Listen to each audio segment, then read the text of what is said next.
அன்பான இனிய உறவுகளே, வெள்ளிக்கிழமை சாரதாம்மா ஸ்ட்ரிக்டாக சொல்லிக்கிட்டு இருந்தாங்க இல்லையா, உங்களை எல்லாம் வர சொன்னது அந்த வீடு காவேரிக்கு தான், இல்லைன்னா வேணாண்டி வீடு பூட்டியே இருக்கட்டும் அப்படின்னு அடித்து சொல்கிறாங்க. அதோடு முடிச்சிருந்தாங்க.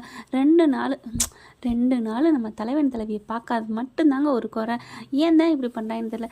7 நாள் வச்சா எப்படி இருக்கும்? டிஆர்பி எகிரிக்கிட்டு தானேங்க போகும். இங்கே பார்த்தீங்கன்னா அதெல்லாம் முடியாதுன்னு இங்கே யமுனாவும் கங்காவும் சொல்கிறாங்க.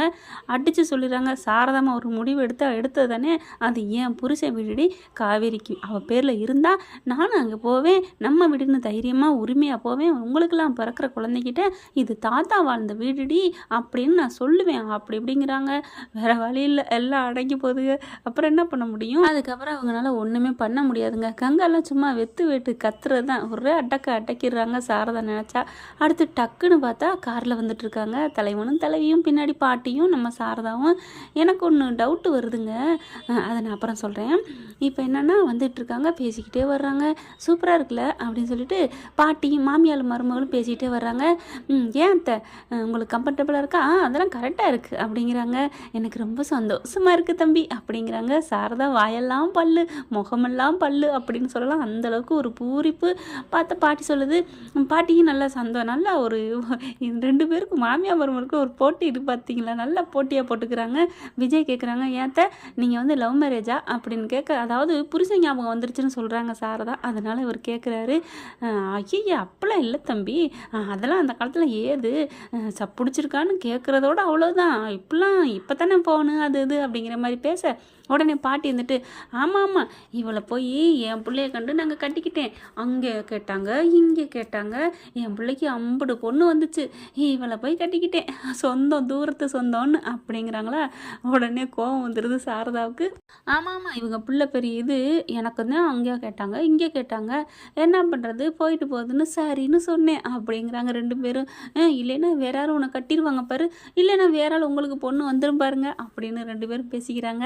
அதுக்கப்புறம் இல்லை தம்பி, அவர் என்ன சாரதானா அப்படி தாங்குவார், அவருக்கு என் மேலே உசுறு அப்படிங்கிறாங்க காவேரி பாட்டி. காவேரி சிரிக்குது பார்த்தீங்களா எப்படின்னு அப்படிங்கிறாங்க. அவர் என் மேலே ரொம்ப பிரியமாக இருப்பார், காவேரி அப்பா என்ன கொஞ்சம் கூட என்னை விட மாட்டார் அப்படி இப்படின்னு பெருமையாக சொல்கிறாங்க. அந்த புரிதல் இருக்குது பார்த்தீங்களா. புருஷன் இல்லைன்னாலும் அவங்க நடந்துக்கிற நடத்தையில் தாங்க அவங்க இல்லைன்னாலும் அவங்கள பற்றி நினைக்கணும். அப்பா போய் சேர்ந்தாம்பாரு அப்படின்னு நினைக்கிற அளவுக்கு வச்சுக்க கூடாதுங்க. என் புள்ள ஞாபகம் தான் இந்த ஊருக்குள்ளே வரும்போது நினப்பு வருது. என்ன பண்ணுறது, அவன் வெளிநாட்டில் வேலை பார்க்கல ஏதாவது ஆயிருந்தா கூட அவன் வந்துருவான்னு தைரியமாக இருந்திருப்போம் அதே நினப்பில். ஆனால் கண்ணு முன்னாடி இறந்து என்னண்டோ மனசு அவன் நினைப்பாத்தான் வருது அப்படின்னு ரொம்பவே ஃபீல் பண்ணுறாங்க. எனக்கும் அப்படித்தான் அப்படிங்கிறாங்க. அப்போ தான் சொல்கிறாங்க, அப்போ தாங்க ஆரம்பிக்கிறது.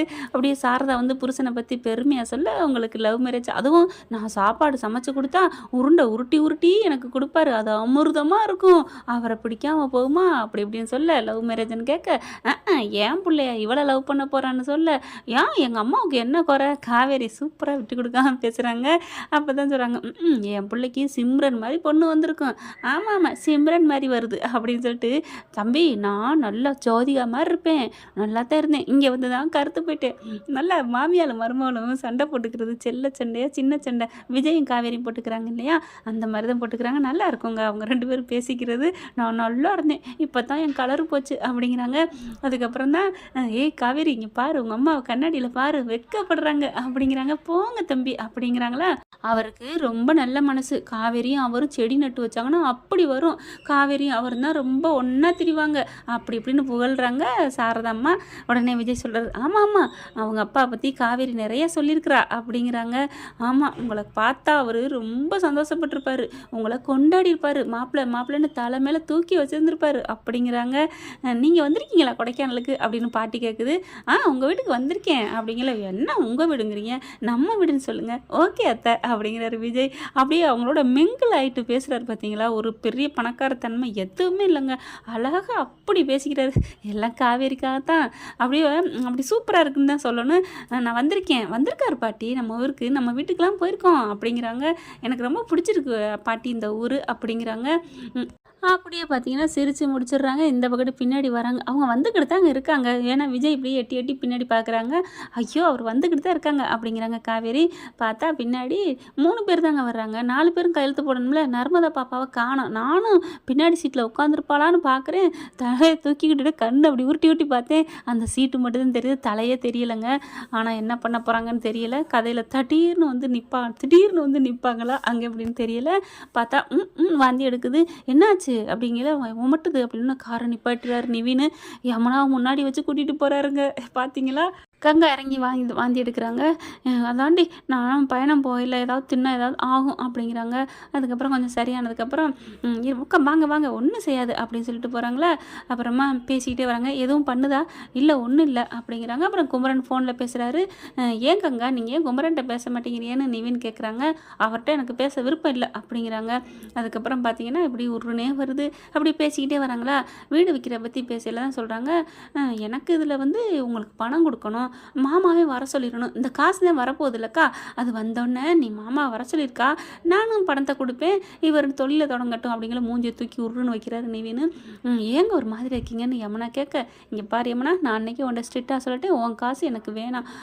ஏன் நிவின் இங்கே பாரு, நீ எனக்கு இதை பற்றி பேசாத, நான் மறுபடியும் சண்டை வர வேணாம், நம்ம நல்லபடியாக போயிட்டுருக்கோம் அப்படிங்கிறாங்க. ஏன் நிவின் ஒரு மாதிரியாக பேசுகிறீங்க யமுனா கிட்ட அப்படின்னு கங்காப்புல சொல்லுது. கங்காப்புல இந்த பிள்ளை இத்தனை நாள் இல்லாமல் இப்போ காவிரிட்ட மூஞ்சி தூக்கி வச்சுட்டு பேசுறியா, அது உனக்கு வித்தியாசமாக தெரியல, ஏன்டி குந்தாணி அப்படின்னு குந்தாணின்னு சொல்லவும் முடியலை அப்படிங்குது. உடனே இல்லைங்க அப்படிலாம் இல்லை, எனக்கு அந்த இது வேணாம், யமுனா வந்து என்னோட ஆசையெல்லாம் அவள் படித்து கலெக்டர் ஆகணும், அது மட்டும்தான் என்னோட குறிக்கோள், ஏன்னா காவேரி அவங்க அப்பாவும் அதானே ஆசைப்பட்டாங்க, அதைத்தான் சொல்கிறாரு, அது போதும் எனக்கு அப்படிங்கிறாரு. அப்படியே பார்க்குறாங்க யமுனா. ஒன்றும் சொல்லலை, அவங்க சிரிக்கவும் இல்லை முறைக்கவும் இல்லைங்க. அப்படியே பயணம் போகுது. உங்களுக்கு ஏதாவது இதாக இருந்தால் சாட்சி படுத்துக்குங்க, தூங்குங்க கேட்கங்க அப்படிங்கிறாரு. சரி ஓகே அப்படிங்கிறாங்க. சட்டை புட்டுன்னு பயணம் முடியுதுங்க. டக்குன்னு வந்து நின்றுறாங்க காரில். இங்கே வந்து வீட்டுக்கு முன்னாடி வந்து நின்றுறாங்க. பகலில் தாங்க போகிறாங்க. பாட்டி கூட சொல்லுது, எனக்கு ஃப்ளைட்டில் போகிற மாதிரி இருக்குது அப்படிங்குது. அப்படி தான் இருக்கும், எனக்கு ஃப்ளைட்டில் போகணுன்னு ஆசை அப்படிங்கிறாங்க. அதில் மருமக கேட்குது, என்னமோ ஃப்ளைட்டில் போன மாதிரி பேசுகிறீங்க, இல்லடி ஃப்ளைட்டில் போகிற மாதிரி இருக்குடி தம்பி கார் ஓட்டு போகிறது அப்படின்னு பாட்டி நல்லா சொன்னாங்க. எனக்கு எப்படியாவது மதுரைக்கு ஃப்ளைட்டில் போகணுண்டி, அதுதான் என் ஆசை அப்படிங்கிறாங்க. கவலைப்படாதீங்க பாட்டி, அடுத்த வாட்டி போயிடுவோம் அப்படின்னு விஜய் சொல்கிறாங்க. அப்போ ஃப்ளைட்டில் போகிற ஒரு சீன் இருக்கா இல்லையா? இல்லை காவேரி ஆசைப்பட்டா தான் ஃப்ளைட்டை காமிப்பாங்களா, பாட்டி போகிறோம்னு நினச்சிருக்கு, அதுக்கு காமிப்பாங்களா என்னன்னு தெரியல. அடுத்து பார்த்தா பகலில் தான் போகிறாங்க. நைட் ஆயிடுது, இருட்டிடுது, எல்லாம் இறங்குறாங்க. போனால் உள்ளுக்குள்ளே போய் டக்குன்னு காக்கிறாங்க. அடுத்தடுத்த சீன் போகுதுங்க. ஒரு மாதிரியாக டயர்டாக இருக்குன்னு எல்லாம் பேசிக்கிறாங்க. ஏண்டி கால் வலிக்குதா, காமெடி வீங்கி போச்சுன்னுக்குது கங்கா. காமெடி காலன்னு பாட்டி சாரதா சொல்ல, அதெல்லாம் ஒன்றும் இல்லை, சும்மா வலிதான், அப்படியே வீங்குதுங்குது, பட்டாசு வெடிச்சிச்சுங்குது, என்னென்ன கம்பி கட்டுற வேலை இங்கே கங்கா பண்ணுது. அடுத்து யமுனாவும் நம்ம இவர் நிவினும் விஜய் வந்துடுறாரு உள்ளுக்குள்ளே. அப்பாடா அப்படிங்கிறாங்க. தம்பி உங்களுக்கு காப்பி போட்டாருவா அப்படிங்கிற விஜய் இருந்துட்டு, ஐயோ அத்தை நீங்களும் தானே என் கூட வந்தீங்க, அப்புறமா கிச்சன்லேயே பொழுதுக்கும் சமைச்சிட்டு இருந்த மாதிரி உங்களுக்கு காப்பி போடவா அப்படிங்கிறீங்க. இல்லை தம்பி நீங்கள் கார் ஓட்டிகிட்டு வந்தீங்க, இருந்தாலும் பக்கத்தில் தான் கடை இருக்குது, பால் வாங்கிட்டு வரட்டுமா அப்படின்னு. அட்டா என்ன ஒரு பாசம். ஐயோ அத்தை வேணாம். இவர் அதுக்கு மேலே ஒரு படி மேலே போயிட்டு அப்படித்தான் வளைஞ்சு நெளிஞ்சு கொழிஞ்சு பேசுகிறாருங்க. இந்த மாதிரி ஒரு மருமை எல்லாருக்கும் கிடைப்பாரான்னு ஆச்சரியமாக இருக்குது. உங்கள் வீட்டில் யாருக்காவது இல்லை அக்கம் பக்கம் தெரிஞ்சவங்களுக்கு இந்த மாதிரி மாப்பிள்ளை இருக்காருங்க, என்ன நாடகத்தில் தான் இருப்பாங்களா, நிஜத்துலையும் இருக்கிறாங்க அப்படின்னு தெரிஞ்சால் கொஞ்சம் சொல்லுங்கள் ஃப்ரெண்ட்ஸ் கமெண்ட்ஸில். அப்படி ஆசையாக வருதுங்க. எப்படி பேசினாலும் அப்படி அது உங்களுக்கு ஏற்ற மாதிரி விஜய் நடந்துக்கிறாரு. எனக்கே ஆச்சரியமாக இருக்குது.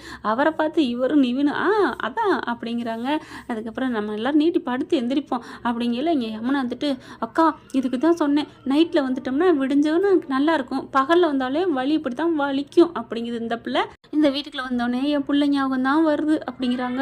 அப்படி அப்போ கரெக்டாக காவேரி சொல்கிறாங்க, என்ன பேய் பயமாக இருக்கா, கங்காவும் யமுனா பயப்படுறதுங்க, ராத்திரியில் வந்தால் பயமாக இருக்கான், தான் வீட்டுக்குள்ளே வர்றதுக்கு பயமாக இத்தனை பேரோட இருக்கையில், ஏன் பயமாக இருக்கா, பேய் பயமா அப்படின்னு காவேரி சொல்கிறாங்க. நீங்கள் போய் படுங்கத்த அப்படிங்கிறாங்க. சரிடி அப்படின்னு மாமியா போகுது. கொட்டி படுப்போம் அப்படின்னு உள்ளார போயிடுறாங்க. பார்த்தா நிவின் விஜயும் ஒரு பாண்டிங்கில் 2 பேரும் அவ்வளோ அழகாக சூப்பராக இருக்காங்க. சகலப்படினா இப்படி தாங்க இருக்குங்கிற அளவுக்கு இருக்குங்க. அதோட முடிச்சிருக்காங்க. நாளைன்னு பார்த்தீங்கன்னா கதவை திறக்கிறாங்க. அந்த கோஷ்டி வருதுங்க. இத்தனை வருஷம் இல்லாத அந்த கோஷ்டிங்க. அதாவது சாரதாவுக்கு 2ஆம் தரம், புருஷனுக்கு 2ஆம் தரம். ஓகே ஃப்ரெண்ட்ஸ், பார்க்கலாம் என்ன நடக்க போகுதுன்னு வருங்காலங்களில். இந்த பதிவு உங்களுக்கு பிடிச்சிருந்துச்சுன்னா உங்கள் பொண்ணான கையில் ஒரு லைக்கை போட்டு சப்ஸ்கிரைப் பண்ணிடுங்க. Thank you friends.